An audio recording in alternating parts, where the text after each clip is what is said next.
வணக்கம் and welcome. இது சந்திப்போமா at சினிமா கேஃபே. இந்த வாரம் நமக்கு ரொம்பவே ஸ்பெஷலான சந்திப்போமாவா இருக்க போகுது. ஏன் தெரியுமா? நம்ம எல்லாரும் தமிழ் சினிமா இண்டஸ்ட்ரியில கொண்டாடிட்டு இருந்த தங்க மீன்கள் இப்போ நேஷனல் லெவல்ல ஏகப்பட்ட அவார்ட்ஸ்களை குவிச்சிருக்கு. 1 இல்ல 2 இல்ல 3 அவார்ட்ஸ். இந்த கொண்டாட்டத்தையும் இந்த சந்தோஷத்தையும் அந்த டீம் நம்மளோட ஷேர் பண்ண இருக்காங்க. Sir, congratulations to the entire team in the first place. 1 இல்ல 2 இல்ல 3 அவார்ட்ஸ். சிறந்த திரைப்படத்துக்கான அவார்ட், சிறந்த பாடல் வரிகள், சிறந்த குழந்தை நட்சத்திரம். சோ இந்த ஒரு எக்ஸைட்மெண்ட் எப்படி இருக்கு உங்க டீமுக்கு? கண்டிப்பா. ஏன்னா தங்கமீன்கள் வந்து ரொம்ப நாள் காத்திருந்து வெளியில வந்த ஒரு படம். It was under production for 4 years nearly. So அதனால நிறைய பேர் காத்திருந்தாங்க. குறிப்பாக அந்த குழந்தை வந்து ஒரு 7.5 வயசுல அவள் நடிக்கிறதுக்காக செலக்ட் பண்ணேன். அவள் நடிக்கிறப்ப 8.5 வயசு ஆச்சு. படம் வர்றப்ப அவளுக்கு கிட்டத்தட்ட ஒரு 11 வயசு, இப்போ 12.5 வயசு. ஸோ கிட்டத்தட்ட ஒரு 5 வருஷம் அந்த குழந்தை வந்து இதுக்காக காத்துட்டு இருந்திருக்கா. ஸோ அந்த விருது வந்து அவளுக்கு கிடைச்சதுல எனக்கு ரொம்ப சந்தோஷம். அப்புறம் நான் முத்துக்குமார் என் நண்பன், நீண்ட கால நண்பன். எப்போ தேசிய விருது அவனுக்கு வந்திருக்கணும். ஒவ்வொரு வருஷமும் தேசிய விருது வரப்ப இந்த வருஷம் பேர் இருக்கும்னு நான் நினைப்பேன். பட் அவனுடைய முதல் தேசிய விருது தங்க மீன்கள்ல ஆனந்த யாழை பாடலுக்காக கிடைச்சதுல வந்து எனக்கு ரொம்ப சந்தோஷம். அண்ட் பாடல் வெளிவரத்துக்கு முன்னாடி பாடல்கள் கேட்கும் போதே அவ்வளவு அழகான வரிகள், அவ்வளவு அழகான மியூசிக்னு ஏகப்பட்ட பேரு சொல்லி சொல்லி சொல்லி ரொம்பவே ஃபேமஸ் ஆயிருந்தது அந்த பாடல். அந்த பாடலுக்கு உங்களுக்கு இப்ப விருது கிடைக்கும் போது எப்படி இருக்கு சார்? உங்களுடைய ஃப்ரெண்ட் வேற இவ்வளவு சொல்லியிருக்காங்க. ரொம்ப மகிழ்ச்சியா இருக்கு. அதுவும் ராமோட படத்துல அந்த விருது, அதுவும் ஆனந்த யாழை பாடலுக்காக கிடைச்சது வந்து எனக்கு கூடுதல் மகிழ்ச்சி. தந்தை மகள் உறவை பற்றி இந்திய சினிமாவிலே வந்த பாடல்கள் வந்து விரல் விட்டு எண்ணிடலாம். அந்த வகையில் வந்து இந்த பாடல் ரொம்ப முக்கியமாக நான் கருதுறேன். அதுவும் தங்கமீன்கள் வந்து தமிழில் மிக முக்கியமான ஒரு படம். தமிழில் மட்டும் இல்லை, அது இந்திய சினிமாவுக்கே ஒரு மிக முக்கியமான படங்கள்ல அதுவும் ஒன்று. ராம் எடுத்த அந்த கற்ற தமிழாகட்டும், தங்கமீன்களாகட்டும், 2 படமே வந்து இந்திய சினிமாவில் வந்து ஒரு மிகப்பெரிய உயரத்துக்கு வைக்கக்கூடிய படங்கள். இந்த படத்தில் நான் பாடல்கள் எழுதுனதும் இந்த பாடலுக்காக எனக்கு விருது கிடைத்திருப்பதும் எனக்கு கூடுதல் சந்தோஷம். இந்த நேரத்தில் என்னுடைய நண்பன் யுவன் சங்கர் ராஜா, இந்த படத்துக்கு இசையமைப்பாளர், மிக அருமையாக இந்த 2 படத்துக்கும் போட்டு கொடுத்தாரு இசை. இந்த அதுவும் குறிப்பாக ஆனந்த யாழை பாடலாகட்டும், நதிவெல்லம் மேலே பாடலாகட்டும், இவனுக்கு கிடைக்கலையே இந்த வருஷம் ஒரு வருத்தம் இருந்தாலும் அடுத்த வருஷம் ராம் படத்திலே தரமணிக்கே வந்து இவனுக்கும் கிடைக்கும்ன்ற ஒரு நம்பிக்கையும் எனக்கு இருக்கு. ஓகே, இது வந்து எந்த அளவுக்கு உங்களுக்கு நீங்க பாடல் வரிகள் எழுதும் போது ஒரு நம்பிக்கை இருந்தது, அண்ட் இந்த பாடலுக்கு கண்டிப்பா இந்த அளவுக்கு ஸ்டாண்டர்ட் வந்ததுக்கு அப்புறம் இதற்கப்புறம் உங்களுடைய இலக்கு? கண்டிப்பா தொடர்ந்து தமிழ் மக்களுக்கு வந்து தரமான பாடல்களை தொடர்ந்து எழுதி கொண்டிருக்க வேண்டும் என்கிற ஒரு பொறுப்புணர்வை இந்த விருது என்னுடைய தோல்வியின் மீது ஏற்றி வைத்திருக்கிறது. இப்போ ராமோட அடுத்தது தரமணி படங்கள், அப்புறம் சைவம் படம் வரப்போகுது, அப்புறம் அஞ்சாதே, அப்புறம் ஹரிசார் படம், தொடர்ந்து இப்போ ஒரு 110 படங்களுக்கு பாடல்கள் எழுதிட்டு இருக்கேன். நிறைய பாடல்கள், என்னுடைய நல்ல பாடல்கள் இந்த வருஷம் தமிழ் ரசிகர்கள், உலகம் முழுக்க இருக்க ரசிகர்கள் எதிர்பார்க்கலாம். அதான் சொல்ல விரும்புறேன். ஓகே, இப்போ வந்து ஒரு கிட்டத்தட்ட 13 years நீங்க இண்டஸ்ட்ரிக்கு வந்து ஆயாச்சு. ஏகப்பட்ட பாடல்கள் எழுதிருக்கீங்க. ஒரு வாட்டி உங்களோட வரிகள் கேட்கும்போது சார் சொன்ன மாதிரி கண்டிப்பா இந்த வாட்டி உங்களுக்கு அவார்ட் கிடைக்கும் அப்படின்னு நீங்களும் எக்ஸ்பெக்ட் பண்ணிருப்பீங்க. உங்களுடைய ரசிகர்களான ஃபாலோவர்ஸ் ஆன நாங்களும் எக்ஸ்பெக்ட் பண்ணிருந்தோம். பட் உங்களுக்காக இந்த படத்துக்கு கிடைச்ச ரெகக்னிஷன் லேட் அப்படின்னு நினைக்கிறீங்களா? இல்ல, நான் வந்து விருதுகள் எந்த விருதுக்கும் எதிர்பார்த்தது இல்லை. ஏன்னா விருது கிடைக்கும்போது ஒரு கூடுதல் சந்தோஷம். நம்ம பயணத்துல வழியில கிடைக்கிற ஒரு நிழல் அல்லது ஒரு பயணத்துல கிடைக்கிற ஒரு பூங்கொத்து மாதிரி தான் நான் விருதுகளை பாக்குறேன். என்னுடைய பாடல்கள் மக்கள் மத்தியில ஒவ்வொரு பிரபலமாகும் போது மக்கள் ஏத்துக்கிட்டாங்கன்றதே பெரிய சந்தோஷம். முதல்ல அதை அரசும், அதுவும் மத்திய அரசு தேசிய விருது கொடுத்திருப்பது கூடுதலாக இன்னொரு உற்சாகத்தையும் தொடர்ந்து தருகிறது. 13 வருடம்ல நான் 99 எழுத வந்தது 15வது வருடம். அதில் தொடர்ந்து 10 ஆண்டுகளாக, சென்ற ஆண்டு வரை தொடர்ந்து 10 ஆண்டுகளாக அதிக படங்கள், அதிக பாடல்கள் எழுதுகிற பாடலாசிரியராக முதலிடத்தில் மக்கள் என்னை வைத்திருக்கிறார்கள் என்பதே எனக்கு கிடைத்த மிகப்பெரிய விருதாக நான் நினைக்கிறேன். இந்த தேசிய விருது இன்னும் தொடர்ந்து பயணிக்க வேண்டும், தமிழ் மக்களுக்கு நல்ல நல்ல பாடல்களை கொடுக்க வேண்டும் என்கிற ஒரு புதிய உற்சாகத்தை மனசுக்குள் இருக்கிறது. Wonderful sir. And Ram sir, உங்களுடைய படங்கள் பார்க்கும்போது கிரிட்டிக்கலி நிறைய பேர் அக்ளைம் பண்ணிருக்காங்க, நிறைய பேர் கிரிட்டிக்கலா அனலைஸ் பண்றாங்க. உங்களுடைய பாடல்கள் பார்த்துட்டு போகும்போது அந்த ரசிகர்கள் என்ன ஃபீல் பண்ணும் அப்படின்னு நினைக்கிறீங்க? என்னோட படம் இல்லை, பொதுவான படம் அப்படின்னு நினைக்கிறதே வந்து ஒரு படம் பார்த்தா அந்த பார்வையாளன் டிஸ்டர்ப் ஆகணும். ஒன்று அந்த படத்தில் சொல்லக்கூடிய விஷயத்த அவன் சம்மதிக்கணும், இல்லைன்னா அந்த படத்தை வந்து எதிர்க்கணும். இந்த movie should create a debate. இப்போ கற்றத தமிழ் பார்த்து நல்லா இருக்குன்னு சொல்றது எனக்கு முக்கியம், நல்லாலேன்னு சொல்றவங்களும் முக்கியம். வெறும் நல்லா இருக்கு நல்லாலே இல்லாம ஏன் நல்லாலேன்னு திட்டுறாங்கல்ல, ரெண்டுமே முக்கியம் நினைக்கிறேன். ஏன்னா அப்பதான் ஒரு படம்ங்கிறது ஒரு சொசைட்டில ஏதோ ஒரு விஷயத்தை குறித்து ஒரு டிபேட்டை கிரியேட் பண்ணும். அந்த விதத்துல கற்றது தமிழும் சரி, தங்கமீன்களும் சரி, இட் கிரியேட்டட் அ டிபேட். எந்த அளவுக்கு பாராட்டுவாங்களோ அந்த அளவுக்கு திட்டவும் செய்வாங்க. அண்ட் கற்றது தமிழ் வந்து நான் அப்படிதான் நினைக்கிறேன். ஒரு படம்ங்கிறது வந்து ஒரு ஷார்ட் டேர்ம் கிடையாது. இப்ப ரிலீஸ் ஆச்சு 100 நாள் ஓடிச்சு அப்படிங்கிறது கிடையாது. It should live for at least another 25 years. people should remember the movie. இப்போ கற்றது தமிழ் வந்து கிட்டத்தட்ட 7.5 வருஷத்துல இப்பவும் கூட திடீர்னு யாரோ ஒருத்தர் பார்த்து கற்றது தமிழ் பார்த்தேன், ரொம்ப நல்லா இருந்துச்சு, கற்றது தமிழ் மாதிரி ஏன் தங்கமீன்கள் இல்லை அப்படின்னு கேட்கறவங்க இருக்காங்க. தங்க மீன்கள் மாதிரி நல்ல படம் எடுத்து நீங்க எப்படி சார் கட்டழ தமிழ் முதல் படம் எடுத்தீங்க அப்படி கேட்கறவங்களும் இருக்காங்க. ஸோ அப்போ வெவ்வேறு ஜேர்னல்ல நான் படம் பண்றது முக்கியம். கட்டழ தமிழ் மாதிரி தங்க மீன்கள் இருக்கக்கூடாது, தங்க மீன்கள் மாதிரி கட்டழ தமிழ் இருக்கக்கூடாதுன்னு சொல்லி. ஸோ அதுதான் நான் எதிர்பார்க்க. ஒரு படம்ங்கிறது ஷுட் கிரியேட் அ டிபேட்.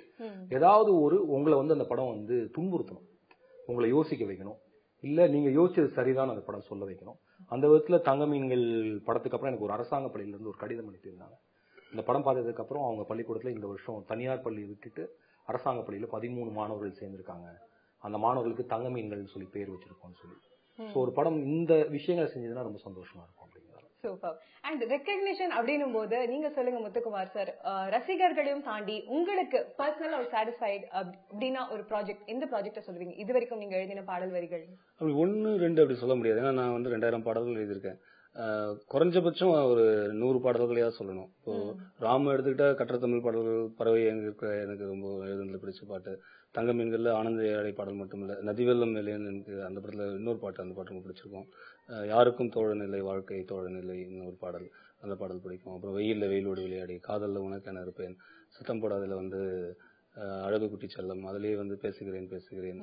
அப்புறம் வந்து சிவாஜில பலேலக்கா பாடல், அப்புறம் சவஞ்சில கண் பேசும் வார்த்தைகள், நினைத்து நினைத்து பார்த்தேன், காதல் கொண்டேன்ல தேவதையை கண்டேன், கஜினில சுட்டுமிழி சொல்றேன். ஏராளமான பாடல்கள் நீங்க சொல்லும் போது ஒன்னொன்னு எங்களோட பர்சனல் ஃபேவரட்டாவும் இருக்கு. இந்த பாடல்கள்லாம் உங்களை ஏதாவது டிஸ்டர்ப் பண்ணி அந்த இன்ஸ்பிரேஷன்ல இருந்து வந்ததா? ஒவ்வொரு பாடல் வரிகளும் எல்லா பாடலுமே என்ன டிஸ்டர்ப் பண்ணி அந்த இன்ஸ்பிரேஷன்ல வந்ததுதான். நான் வந்து என்னுடைய அனுபவத்தை தான் பாடலா மாத்துறேன். ஒரு சூழலை கேட்கும்போது அந்த சூழலை நான் எப்படி இருந்திருப்பேன், இல்ல நான் எப்படி அந்த சூழலை கடந்து வந்தேன், இல்ல அந்த சூழல இருந்தா என்ன யோசிப்பேன். அதுதான் என்னோட பாடல் வரிகளா நான் நினைக்கிறேன். இப்போ ஒரு டைரக்டர்னா சொல்லிடலாம், ஒரு ஜானர் இல்லாம இன்னொரு ஜானர்ல போய் படம் எடுக்கணும் அப்படின்னு. காமெடினா வேற மாதிரி படங்கள் அடுத்து சென்டிமெண்ட்ல எடுப்பாங்க. இப்போ ஒரு பாடல் ஆசிரியர் அப்படின்னு வரும்போது ஒரு பாடல்ல இருந்து அதே சிச்சுவேஷன், காதல் சிச்சுவேஷன் எல்லா படங்கள்லயும் இருக்கும். வெவ்வேறு விதமான காதல் சிச்சுவேஷன்ல நீங்க எப்படி விஷுவலைஸ் பண்ணுவீங்க? நான் என்னோட காதல் பாடல் நான் காதல் பாடலாவே நினைக்கிறது இல்லை. நீங்க தத்துவ பாடலாம் நினைச்சீங்கன்னா அதுக்குள்ள தத்துவம் இருக்கும். காட்டிலே கிழியும் இலைகளுக்கு எல்லாம் காட்டிடம் கோபம் கிடையாது, இது காதல் பாடல் கிடையாது, ஆனா காதல் பாடல் தான். அந்த 2 வரையும் தனியா எடுத்தீங்கன்னா அது ஒரு தென்னு மாதிரி தனியா அது வெவ்வேறு தளத்துக்கு புரியும். இப்போ ராமுக்கே நான் வந்து கற்ற தமிழ்ல அந்த உனக்காகத்தானே இந்த உயிர் உள்ளதுன்னு ஒரு பாட்டு இருக்கும். அதுல மழை வாசம் வருகின்ற போது எல்லாம் உன் உயர்வை தரும் வாசம் வரும் அல்லவா அப்படின்னு ஒரு வார்த்தை வரும். இது அப்பா பொண்ணுக்கான பாடலாவும் நீங்க எடுத்துக்கலாம், அம்மா பையனுக்கான பாடலாவும் எடுத்துக்கலாம், அண்ணன் தம்பிக்கான பாடலாவும் எடுத்துக்கலாம், நண்பர்களுக்கான பாடலாவும் எடுத்துக்கலாம். ஆமா, ஆனா காதல் பாடல்களை வந்து நீங்க வெளியில காதல் பாடலாம் நினைச்சு நீங்க கேட்பீங்க, அதுக்குள்ள நான் நிறைய விஷயங்களை ஒளிச்சு வச்சிருக்கேன். இந்த மாதிரி அணுவா ரசிச்சது நீங்க இப்போ உங்க வரிகள் சொல்லும் போது நீங்க இந்த மாதிரி பிரிச்சு சொல்லி அதுக்கு முன்னாடி இருக்க பிலாசபி சொல்றீங்க. இந்த மாதிரி அணுவா ரசிச்ச ரசிகர்கள் யாராவது உங்களுக்கு நீங்களே உங்க வரிகளை புதுவிதமா யோசிக்கும்படி சொல்லியிருக்காங்களா? நிறைய ரசிகர்கள் தினந்தோறும் வந்து 100கணக்கான பேர் மின்னஞ்சல் அனுப்புறாங்க, மெசேஜ் அனுப்புறாங்க. என்னோட பாடல் கேட்டுட்டு தற்கொலை செய்கிற எண்ணத்தை மாத்திக்கிட்டேன்னு சவுத் ஆப்பிரிக்கால இருந்து ஒரு பெண்மணி பேசினாங்க. பேசுகிறேன் பேசுகிறேன் பாடலுக்கு. இது ஆனந்த ஏழை பாடலுக்காக வந்து நான் போகிற இலக்கிய விழாக்கள், கல்யாண மண்டபங்கள் எல்லாருமே நிறைய பெற்றோர்கள் என் கைகளை பிடிச்சிட்டு திடீர்னு வருவாங்க, கையை பிடிச்சிட்டு ஒரு முத்தம் கொடுப்பாங்க, இல்லைன்னா அப்படி கண்ணில் ஒத்திக்கிட்டு ஆனந்த ஏழை பாட்டுக்காக என் பேர்லாம் உங்களுக்கு வேணும் போயிட்டே இருப்பாங்க. இந்த மாதிரி நிறைய ரசிகர்கள் இருக்கிறது. அதுதான் எனக்கு வச்சுட்டு இருக்குன்னு நான் நினைக்கிறேன். வண்டர்ஃபுல். அண்ட் ராம் சார், நீங்க சொல்லும் போது சொன்னீங்க ஒரு டைரக்டர் படம் எடுத்தாங்கன்னா கண்டிப்பா அது ஆடியன்ஸை டிஸ்டர்ப் பண்ணணும் அப்படின்னுட்டு. எந்த அளவுக்கு பாராட்ட ரசிகர்கள் இருக்காங்களோ அந்த அளவுக்கு திட்ட ரசிகர்களும் இருக்கணும்னு ஏன் நீங்க சொல்றீங்க? ஏன்னா ஒரு படத்தை பத்தி ஒருத்தவங்க பேசிட்டாங்கன்னா அவங்க நிஜமே படத்தை பத்தி பேசல, அவங்க யாருங்கிறத பத்தி தான் பேசுறாங்க. ஸோ ஒருத்தர் திட்டினாலும் பாராட்டினாலும், அவங்க கற்ற தமிழை திட்டுறாங்களும் பாராட்டுறாங்களே, அது மூலியமா அவங்க என்ன நினைக்கிறாங்க, அவங்க இந்த விஷயத்தை பத்தி என்ன நினைக்கிறாங்க பெர்ஸ்பெக்டிவ் வெளியில சொல்றாங்க. So it makes everybody to speak out. தங்களை மறந்து தான் மனசை என்ன இருக்குங்கிறது ஒரு படம் பேச வைக்கிறதுங்கிறது தான் முக்கியம் அப்படின்னு நினைக்கிறேன். ஓகே, இப்போ இந்த தங்க மீன்கள் இந்த படத்துக்கான ரெகக்னிஷன் உங்களுக்கு கிடைச்சது, இதுக்கு as a டீம் நீங்க வந்து யாருக்கு மேஜரா அட்ரிபியூட் பண்ணுவீங்க? அதாவது டீம்ல நிறைய பேர் அட்ரிபியூட் பண்ணோம். முதல்ல தொடங்குறது அந்த கதை உருவாவதற்கு மூல காரணமா இருந்த என் பொண்ணு. அந்த படத்தினுடைய கதையை 2 பேர்த்தோட பேர் வரும், ஸ்ரீசங்கர் கோமதினி என் பொண்ணோட பேரும் என் பேரும். நான் அவளுக்கும் எனக்கும் நடந்த டெலிபோனிக் கான்வர்சேஷன்ல இருந்த இன்ஃப்ளூயன்ஸ்ல பண்ண ஒரு கதை தான் தங்க மீன்கள். ஸோ அதுல தான் அந்த கதை தொடங்குச்சு. இன்னும் சொல்ல போனா இந்த படத்தை நான் ஒரு 3-4 வருடங்கள் விடாம இதே பண்ணிட்டு தான் அடுத்த படத்துக்கு போன்று இருந்ததுக்கான ஒரே காரணம் அந்த இன்ஸ்பிரேஷன் என் மகளா இருந்தனால தான் அதை நான் வந்து ஹோல்ட் பண்ணேன். ஒரு இல்லைன்னா வேற ஒரு படம் எடுத்துட்டு இதை பார்த்துக்கலான்னு முடிவு பண்ணியிருப்பேன். அப்புறம் அதுக்கடுத்து இந்த படத்துல குழந்தையாக நடிச்ச சாதனா, செல்லமாவை நடித்த சாதனா, அப்புறம் பூரி நித்யஸ்ரீயா நடிச்ச அதோட குட்டி பொண்ணு சஞ்சனா, அப்புறம் என்னுடைய கேமராமேன் அரவிந்த் சாரா, அப்புறம் முத்துக்குமார், அப்புறம் என்னுடைய எடிட்டர் ஸ்ரீகர் பிரசாத் சார், இந்த ஆர்ட் டைரக்டர். இவங்களுக்கெல்லாம் மேல இந்த படத்துல ஒரு ரியல் ஹீரோ ஒருத்தர் இருக்காரு. ஏன்னா அந்த படத்துக்கு ஹீரோ கிடையாது, இந்த படத்துல வந்து தெரிஞ்ச முகங்கள் கிடையாது. இந்த படத்தை தியேட்டருக்கு ஆடியன்ஸ் ஏன் பார்க்க வரணுங்கிறதுக்கு இருந்த ஒரே ஒரு பேர் யுவன் சங்கர் ராஜா. அண்ட் அதை வந்து ஜஸ்டிஃபையும் பண்ணார் அவருடைய பாட்டுலையும் சரி, பேக்ரவுண்ட் மியூசிக்லையும் சரி. ஆனந்த யாழை பாடலுக்கு கிடைச்ச மிகப்பெரிய வெற்றி தான் இந்த படத்தை வந்து மக்கள்கிட்ட எடுத்துட்டு போச்சு. அப்போ யுவன் சங்கர் ராஜா, அப்புறம் இந்த படத்தை முதல்ல தயாரிச்சதுக்கு கௌதமேனன், அதுக்கப்புறம் இந்த படத்தை முழுக்க வாங்கி எல்லா சுமைகளையும் தன் தோல் மேலே ஏற்றி அதை வந்து மக்கள்கிட்ட கொண்டு போன தயாரிப்பாளர் ஜே சதீஷ்குமார். அவர் இல்லைன்னா அந்த படம் இவ்வளவு பெரிய வெற்றியோ இல்லை இவ்வளவு மக்கள்கிட்டயோ அந்த விருதுகளுக்கோ போயிருக்காரு. அப்போ வந்து இவ்வளவு பேத்துக்கும் சொல்ல இன்னும் நிறைய பேர்கள் இருக்கு. என்னுடைய உதவி இயக்குநர்கள், என்னுடைய இருந்த மாரி செல்வராஜ், அப்புறம் படத்துல வேலை பார்த்த நிறைய உதவி இயக்குநர்கள், அப்படி நிறைய பேர் இருக்காங்க. அப்போ வந்து இதை அதனால ஒருத்தரும் தனித்தோ இப்படி தனியாகவும் சொல்ல முடியாது. அந்த லிஸ்ட் இஸ் ஹியூஜ். கிட்டத்தட்ட அந்த டைட்டில் கார்டில் ஓடக்கூடிய எல்லாத்தோட பேரையும் நம்ம சொல்ல வேண்டியிருக்கும் நினைக்கிறேன். வண்டர்ஃபுல். என்டையர் டீமுக்கு ஒன்ஸ் அகைன் கங்க்ராச்சுலேஷன்ஸ். அண்ட் இப்போ ஒரு ஜென்ரலா ஒரு டவுட், கமர்ஷியல் படங்கள் அப்படின்னா இந்த காலத்துல வெளிவரதுக்கு ஒரு டெஃபினேஷன் இருக்கு. டைரக்டர் ராம் பொறுத்த வரைக்கும் கமர்ஷியல் படம்னா எப்படி டிஃபைன் பண்ணுவீங்க? ரொம்ப சிம்பிள். தியேட்டர் ரிலீஸ் ஆகி நீங்க டிக்கெட் எடுத்து கொடுத்து படம் பாத்தீங்கன்னா அந்த டாக்ஸ் கவர்மெண்ட் போச்சுன்னா அது கமர்ஷியல் படம். பேசிக் டெஃபினேஷன் அவ்வளவுதான். கமர்ஷியல் படம்ங்கிறது நீங்க வந்து அரசாங்கத்துக்கு கமர்ஷியல் டாக்ஸ் கொடுத்து அந்த படத்தை பாத்தீங்கன்னா அது கமர்ஷியல் படம். Okay, cinema as a media எப்படி பாக்குறீங்க? ஒரு என்டர்டெய்னரா இருக்கணுமா, இல்ல மக்கள் அங்க வந்து அவங்க மனசு திறந்து நிறைய விஷயங்களை பார்த்து ரசிச்சு ஃபீல் பண்ணும்படி இருக்கணுமா, இல்ல வந்து ஒரு டைம் பாஸ் மாதிரி இருக்கணுமா? எல்லாமாவே இருக்கணும். சினிமா வந்து எல்லா ஜேர்னல்ஸும் இருக்கணும். ஒரு படம் உங்களை சிரிக்க வைக்கணும், ஒரு படம் உங்களை அழுக வைக்கணும், ஒரு படம் உங்களை கோவப்படுத்தணும், ஒரு படம் உங்களை வந்து ஸ்டூப்பிடா அட்லீஸ்ட் டைம் மட்டும் நான் பாஸ் பண்ணேன் அப்படின்னு இருக்கணும். அப்படி இருந்தாதான் இட்ஸ் அ மீடியம். நீங்க ஒண்ணு மட்டும் பண்ணா அது வந்து அது அப்படி இருக்க முடியாதுங்கிற வெர்சடைலா இருந்தா மட்டும்தான் சினிமா உயிரோட இருக்கும். நீங்க டெய்லி வந்து எல்லாரும் வந்து யோசிக்கணும்னு கிளாஸுக்கு போயிடுவாங்க. ஸோ இந்த மூவி ஷுட் என்டர்டெயின் யூ. அது நீங்க என்ன படம் பண்ணாலும் சரி, என்டர்டெயின்மெண்ட் வேல்யூங்கிறது கண்டிப்பா சினிமாவில் இருக்கணும் அப்படின்னு. அண்ட் முத்துக்குமார் சார், இப்போ அடுத்த ஜெனரேஷன் ஆஃப் யங் லிரிசிஸ்ட் வந்திருக்காங்க. அவங்க எந்த மாதிரி அண்டர்டேக் பண்ணணும், எந்த மாதிரி வரணும்னு நீங்க ஆசைப்படுறீங்க? முதல்ல தமிழ்ல வந்து நம்ம மொழி 2000 வருடத்து பாரம்பரியம் உள்ள ஒரு மொழி. நம்ம வந்து தொல்காப்பியத்தில் தொடங்கி இன்று எழுதி கொண்டிருக்கிற நவீன கவிஞர்கள் வரை இங்க வந்து லட்சக்கணக்கான கோடிக்கணக்கான கவிதைகள் எழுதப்பட்டு விட்டன.